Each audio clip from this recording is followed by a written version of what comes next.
मान्य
एकोणीसशे 28 साली सायमन कमिशन आले.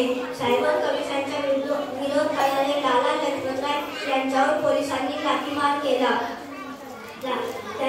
लालाजींचा मृत्यू झाला. लालाजींच्या हत्येचा बदला भगतसिंगांनी घेतला. लाठीमार करणाऱ्या सॉन्डर्स या पोलिसांची हत्या केली. तसेच हिंदुस्थान जागृत झाला आहे हे त्यांना ठणकावून सांगण्यासाठी त्यांनी संस्थेत बॉम्बस्फोट केले. इन्किलाब जिंदाबाद, साम्राज्यवाद मुर्दाबाद म्हणत बॉम्ब फिरले. त्यांना अटक झाली. भगतसिंगांवर खटला चालला. त्यांना त्यात फाशीची शिक्षा सुनावण्यात आली. 23 मार्च 1931 रोजी वयाच्या 24व्या वर्षी भगतसिंग फासावर लटकले.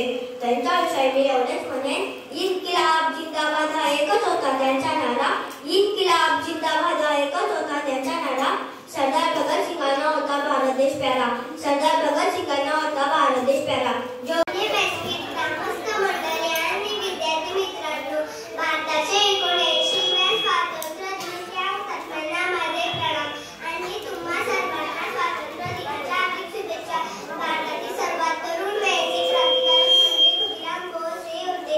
त्यांचा जन्म बंगाल राज्यामध्ये झाला होता. बंगाल प्रांतांचे विभाजन करण्याचे इंग्रज सरकारने 1903 साली निश्चित केले.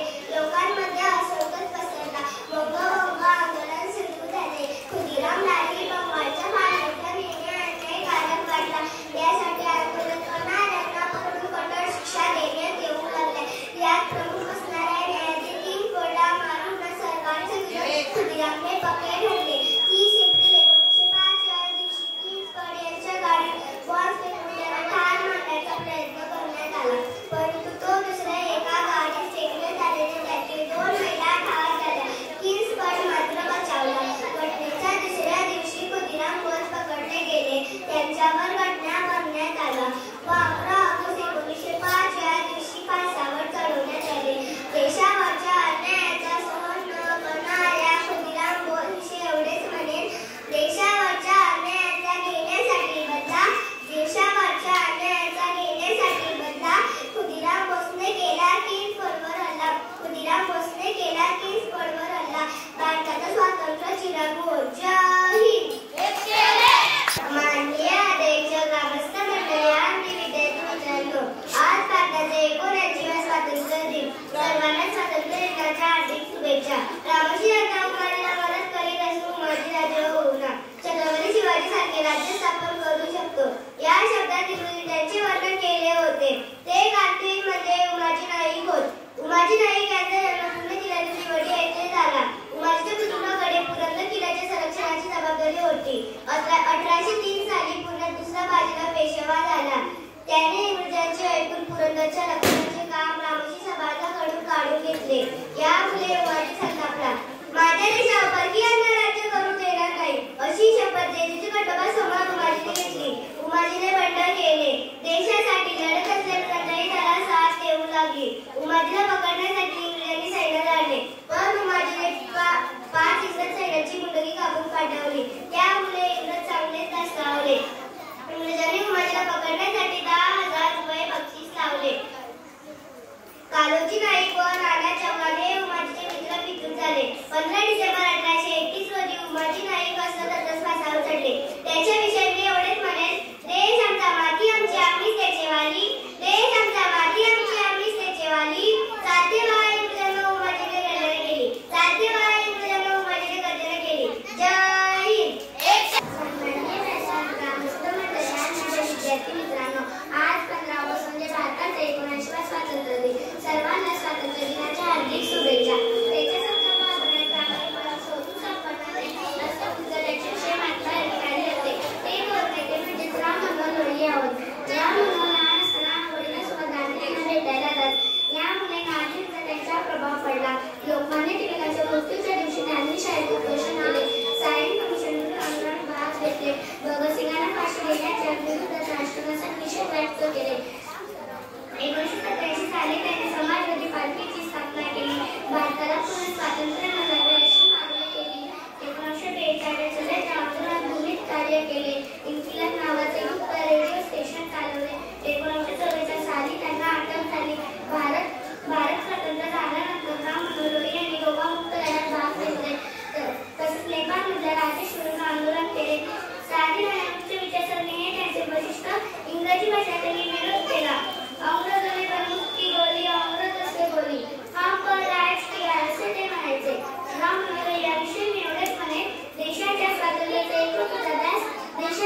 जय हिंद. मान्य व्यासपीठ, ग्रामस्थ मंडळी आणि माझ्या विद्यार्थी मित्रांनो, आज भारताचा 19वा स्वातंत्र्य दिन. तुम्हा सर्वांना स्वातंत्र्य दिनाच्या हार्दिक शुभेच्छा. मदनलाल यांच्याकडून स्फूर्ती घेऊन राजनंदीवानांना कडक शिक्षा करणारा, नाशिकचा कलेक्टर जॅक्सनची हत्या करणारा तरुण क्रांतिकारक म्हणजे अनंत कान्हेरे होय. अनंत कान्हेरे सावरकरांनी स्थापन केलेल्या अभिनय भारत संघटनेचा सदस्य होता. दिवस होता 29 डिसेंबर 1909 च्या. नाशिकच्या विजयनंतर नाट्यगृह शारदा या नाट्यगृहाचा प्रयोग सुरू होता. कलेक्टर जॅक्सन मराठी भाषेचा व मराठी नाट्यकारांचा चाहता होता. तो नाटक बघायला तिथे आला होता. रंगमंचावर बालगंधर्व अभिनय करत होते. त्याच वेळी अनंत कान्हेरेने जॅक्सनवर पिस्तुलातून गोळ्या झाडल्या. जॅक्सन जागीच ठार झाला. अनंत कान्हेरे पळाला नाही. तो जागेवर शांत उभा राहिला. त्याला अटक झाली. त्याला मदत करणारे या विनायक देशपांडे आणि कृष्णाजी कर्वे होय, यांनाही अटक झाली. दिनांक 19 एप्रिल 1910 या दिवशी ठाण्याच्या तुरुंगात तिघांनाही फाशी देण्यात आली. त्यांच्याविषयी मी एवढेच मदनलाल दिग्राची स्फूर्ती घेऊन पूर्ण केले वचन. मदनलाल दिग्राची स्फूर्ती घेऊन पूर्ण केले वचन. अनंत कान्हेरे ठार केला नाशिकचा कलेक्टर जॅक्सन. अनंत कान्हेरे ठार केला नाशिकचा कलेक्टर जॅक्सन. जय हिंद. माननीय व्यासपीठ, ग्रामस्थ मंडळी आणि विद्यार्थी मित्रांनो, आजच्या स्वातंत्र्य दिनी देशासाठी शहीद झालेल्या हुतात्म्यांना अभिवादन आणि तुम्हा सर्वांना स्वातंत्र्य दिनाच्या हार्दिक शुभेच्छा. मैं आजाद और आजाद ही रहूंगा, अंग्रेजों के हाथ कभी नहीं लगूंगा. हे शब्द तंतोतंत खरे ठरवणारे महान क्रांतिकारक म्हणजे चंद्रशेखर आझाद होत. सकाळी त्यांना पंडितजी म्हणून हाक मारत. 1921 साली गांधीजींच्या असहकार आंदोलनात चंद्रशेखर आझादांनी सहभाग घेतला होता. तेव्हा त्यांना अटक झाली आणि 15 वेतनाचे फटके मारण्याची शिक्षा झाली. चंद्रशेखर आझादांना कामाला घालण्यात आले. पोलिसांनी फटके मारायला सुरुवात केली, पण आझाद प्रत्येक फटक्यावर भारत माता की जय अशी घोषणा देत होते. फटके देणारा पोलिसही चकित झाला. गांधीजींनी अचानक असहकार आंदोलन मागे घेतले. चंद्रशेखर आझाद नाराज झाले. त्यांनी क्रांतिकारी दल स्थापन केले. काकोरी येथे इंग्रज खजाना लुटण्याच्या काळात चंद्रशेखर आझादांचा स्वभाव होता. सकाळी पकडले गेले, पण आझाद साधूंचा वेश घेऊन तिथून निसटले. पुढे लाला लजपतराय यांच्या हत्येचा बदला घेण्यासाठी चंद्रशेखर आझादांनी सैन्याची हत्या केली. तसेच संसदेत बॉम्ब करण्याचा कट रचला. भगतसिंगांना तुरुंगातून सोडवण्याचे चंद्रशेखर आझादांनी खूप प्रयत्न केले, पण त्यांना यश आला नाही. 20 फेब्रुवारी 1931 रोजी अलाहाबाद शहरातील अफरे पार्क मध्ये चंद्रशेखर आझाद सकाळ्यांना भेटायला गेले होते. तेव्हा त्यांना पोलिसांनी गोळीबार केला. पोलिसांच्या हाती लागू नये म्हणून स्वतःच्या डोक्यात गोळी लागली व त्यातच त्यांना वीरगती प्राप्त झाली. अशा या शूरवीराविषयी मी एवढेच म्हणेन. इंग्रजांना चकवण्यात होते ते वस्तात. इंग्रजांना चकवण्यात होते ते वस्तात. शौर्याची साक्षात मूर्ती चंद्रशेखर आझाद. शौर्याची साक्षात मूर्ती चंद्रशेखर आझाद. जय हिंद. व्यासपीठ, ग्रामस्थ मंडळी आणि माझ्या विद्यार्थी मित्रांनो, भारताच्या 79व्या स्वातंत्र्य दिनी त्या हुतात्म्यांना माझे प्रणाम आणि तुम्हा सर्वांना स्वातंत्र्य दिनाच्या हार्दिक शुभेच्छा. लोकमान्य टिळकांच्या निधनानंतर या क्षणापासून माझे उर्वरित जीवन ही मातृभूमीच्या चरणी वाहत आहे अशी प्रतिज्ञा करणारे थोर नेते म्हणजे स्वामी रामानंद तीर्थ होत. त्यांचे मूळ नाव व्यंकटेश भगवान केडगीकर होते. ते लहान असताना हायस्कूल मध्ये गांधी टोपी घातली म्हणून त्यांना शाळेतून काढून टाकण्यात आले. भारत स्वतंत्र झाला तरी हैदराबाद संस्थान भारतात विलीन झाले नव्हते. स्वामी रामानंद तीर्थांनी हैदराबाद संस्थानातील चळवळीचे नेतृत्व केले. स्टेट काँग्रेसची स्थापना केली. हैदराबाद हा हिंदुस्थानाचा अविभाज्य भाग आहे. तो हिंदुस्थानात विलीन झाल्याशिवाय मी स्वस्थ बसणार नाही अशी घोषणा त्यांनी केली. हैदराबादच्या निजामाने स्टेट काँग्रेसवर बंदी आणली. जनतेवर जुलूम केले. स्वामी रामानंद तीर्थांनी निजामाविरुद्ध लढा तीव्र केला. त्यासाठी निजामाच्या केंद्रावर हल्ला, बँकांवर हल्ला, सरकार कागदपत्राची होळी असे मार्ग वापरले. अखेर 17 सप्टेंबर 1948 रोजी हैदराबाद भारतात विलीन झाले. राष्ट्रभक्त स्वामी रामानंद तीर्थांविषयी मी एवढेच म्हणेन. जुलुमी निजामशाहीचे कन्या उच्चाटन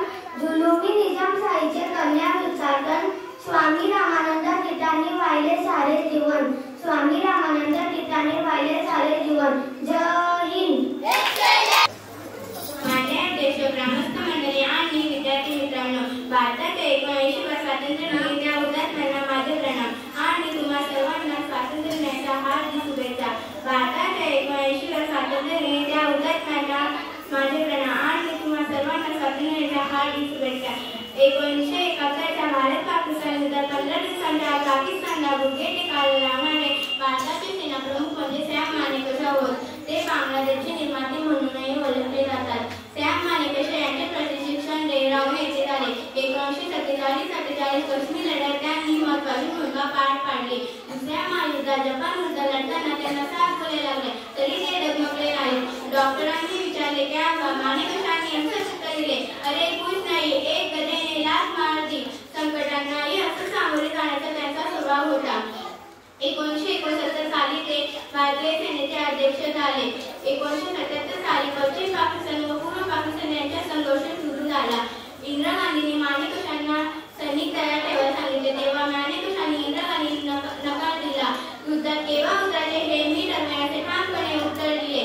सॅम मानेकशॉ यांच्या युद्ध कौशल्यामुळे 1977च्या युद्धात पाकिस्तानची हार झाली. सुमारे 90,000 पाकिस्तानी सैनिक पकडण्यात आले.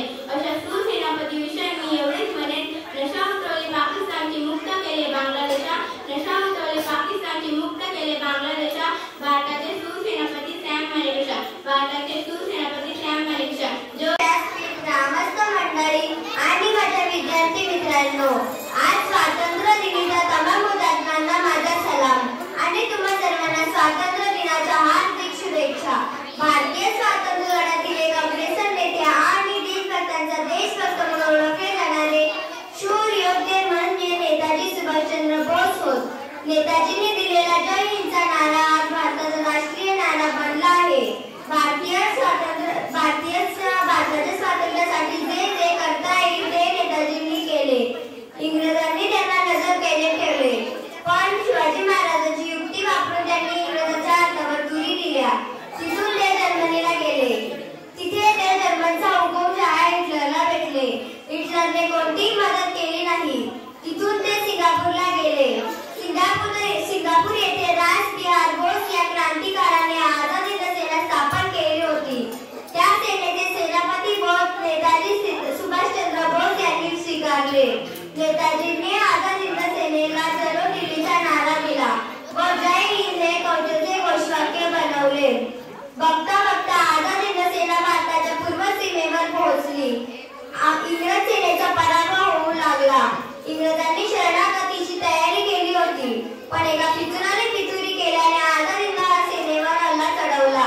सेनेची रसद तोडली. सेनेला उपास घडू लागला. सैनिकांनी गवत खाल्ले, झाडाची पाने खाल्ली, घोड्याचे मांस खाल्ले, पण ते शेवटपर्यंत भारताच्या स्वातंत्र्यासाठी लढत होते. सुभाषबाबूंनी आझाद हिंद सेना मागे घेतली, पण ते डगमगले नाहीत. सिर सलामत तो पगडी पचास असा विचार करत त्यांनी रशियाची मदत घेण्याचे ठरवले. ते विमानातून रशियाकडे निघाले, पण त्यानंतर सुभाषबाबू कोणालाही दिसले नाहीत. तो दिवस होता 18 ऑगस्ट 1945. म्हणून नेताजी सुभाषचंद्र बोस यांच्याविषयी मी एवढेच म्हणेन, दिशा दिशातून ऐकू येतो एकच क्रांती घोष, दिशा दिशातून ऐकू येतो एकच क्रांती घोष.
कधी रानावनातून, कधी नदी पात्रातून, तर कधी डोंगर रस्त्यातून आश्रय घेत ते ब्रिटिशांना मुंगारा देत होते.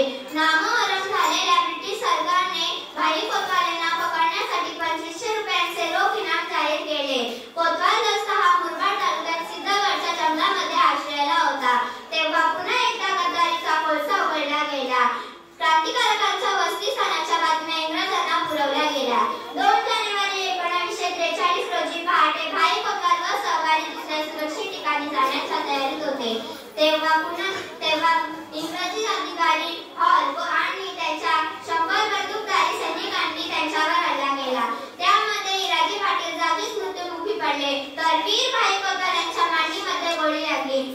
जखमी अवस्थेत झाडाखाली पडले असताना मेजर हॉल याने भाईंवर जवळून गोळी झाडली आणि तेथेच या महान वीराच्या जीवनाचा अंत झाला. अशा